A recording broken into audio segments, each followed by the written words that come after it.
আসসালামু আলাইকুম ওরহমতুল্লাহ বারাকাতুহু। মুহতারাম দর্শকবৃন্দ, একটি জরুরি মাসালা আপনাদেরকে জানানোর জন্য দাঁড়িয়েছি।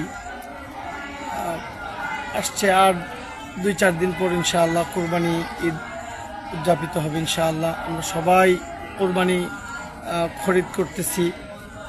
এই ক্ষেত্রে একটি জরুরি মাসালা হলো যে আমরা অনেকেই সামর্থ্যের কারণে একা তো দিতে পারি না, কয়েকজন মিলে দিই। সেক্ষেত্রে গুরুত্বপূর্ণ একটি কথা মনে রাখতে হবে, সবার নিয়ত আল্লাহর জন্য হতে হবে,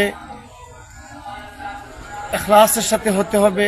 কেউ যদি গোশত খাওয়ার নিয়তে অথবা অন্য কোনো নিয়তে এতে শরিক হয় তাহলে কিন্তু কারো কোরবানি হবে না। তো অনেক সময় এমন হয় যে আমরা 2-4 জন মিলে এই জন্য নিয়ত করি যে আমরা একটা বড় কোরবানি করব, মানুষ আমাদেরকে ভালো বলবে, এলাকায় সারা পড়ে যাবে। এইরকম নিয়তে যদি কোরবানি করা হয়ে থাকে আল্লাহ মাফ করেন, এটা ঠিক হবে না।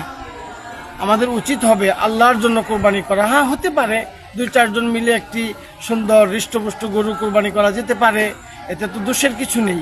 কিন্তু অবশ্যই আমরা যার সাথে শরীক হব তার কামাই সম্পদ অর্জন এটা হালাল কিনা আমরা একটু যাচাই করে নিব। তার নিয়তটা অন্তত বাহ্যত নিয়তটা ঠিক আছে কিনা ইনশাআল্লাহ আমরা একটু যাচাই করে নিব। না হলে সবার কোরবানিটা হলো না, গোশত খাওয়া হলো, হ্যাঁ, এতে তো